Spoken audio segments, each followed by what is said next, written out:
Welcome back YouTubers to my channel of an everyday life of an Aspie. If you're new, I welcome you all. I'm Aspie. I'm all about creating mental health awareness and sharing my life stories with Asperger syndrome and the like, so that you guys can get to know me more as a person as we journey together and hopefully learn from each other and educate each other regardless what it may be.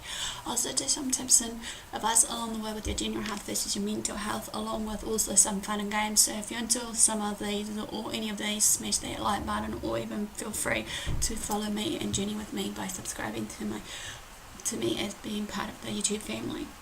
So I'm here today, obviously, as said, to bring out some of the topics that was in the conference that I didn't sadly go, and as of late, obviously, some of it will be, as of late, due to the, hardcore research I'll have to do within waiting for either A, responses from some of the keynote speakers, if they were willing to share with me some of their viewpoints or just some of their notes, so that I can create an awareness and an understanding, and then hopefully based on those notes I can share you guys my understanding and further research. Just to bear in mind though, some of the research findings that I find obviously is limited, also based on some of the autistic related topics, be it what I'm going to bring out today, which is the autistic substance abuse with the mental health, because obviously it needs to be generally shed some more light on it, because at this point of time there is a lot of misgivings and misinformation going on about certain, everyday things that has been shared, no matter what it may be. As always though, before I continue on with my ramblings, if you want to call it that, I'm no medical doctor, as a disclaimer. I'm just your normal everyday Joe blog, sharing my life stories and experiences of what I know and what I know based on my knowledge and research. So if you see any of the warning signs and symptoms from some of the videos I've shared from the present and the previous ones, do seek professional help for yourself or your loved one, or seek professional advice for yourself or your loved one, because I don't forever condone self-harm. So this one's all about, as I said, autistic, mental health and substance abuse, and they're going to be broken down into a few different parts. Some of it will be based on my research findings as well, to back up what I was reading up on the research of someone who has experienced this themselves by the name of Tanya Patterson, who kindly linked me some notes.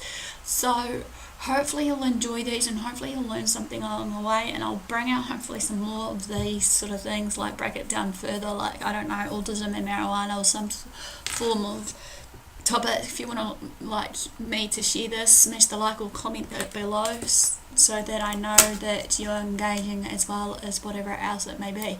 So this very first one will be called Autistic Symptoms but Not Autism Diagnosis, an increased substance abuse risk. As we know, basically, it has been known that generally people on the autism spectrum tend to be personally cautious and socially withdrawn from certain everyday things, regardless what it may be. Some may be, as they call it, introverts, that they just want to keep to themselves and not want to party and whatever else. Some, on the other hand, may be quite the opposite. Some may be, wanting to try and push themselves to socialise and be included in the group.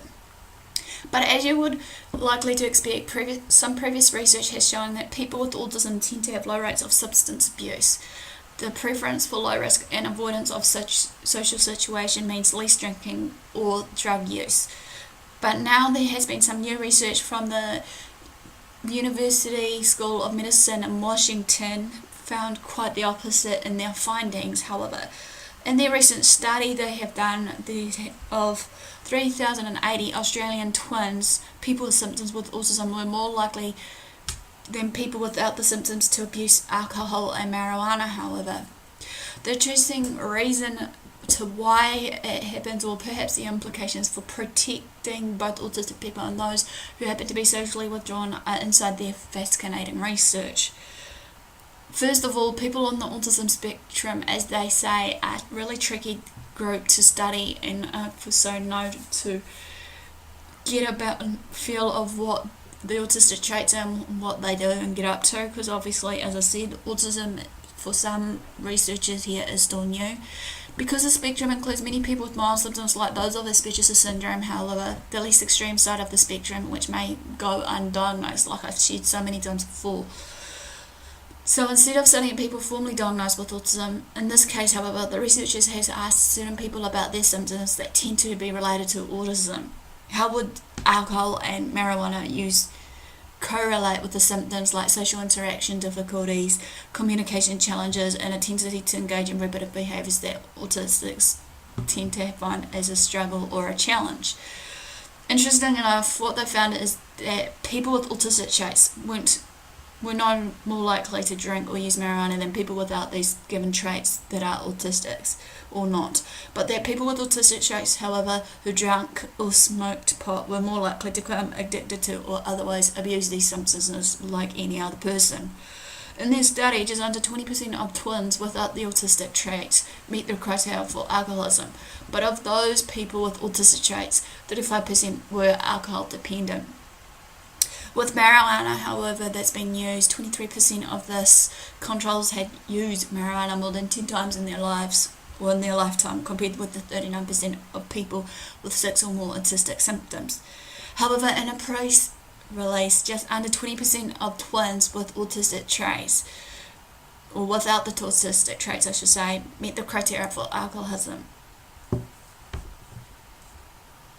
In a press release accompanying the research, Danisha D. Hours, PhD of a postdoctoral fellow in the Department of Psychiatry, has written, people with autistic traits can be socially withdrawn, so drinking with peers is less likely. But if they do start drinking even alone, they tend to repeat their behaviour, which puts them at an increased risk of alcohol dependency. But what about previous findings that people with autism are protected from substance abuse? The answer, according to the researchers here, is the difference between symptoms and diagnosis. Just think about it for a second. Diagnosis is likely to accompany a more extreme form of disorder, and it seems from this research as if a more extreme form of disorder may keep autistic people from even experiencing with substances.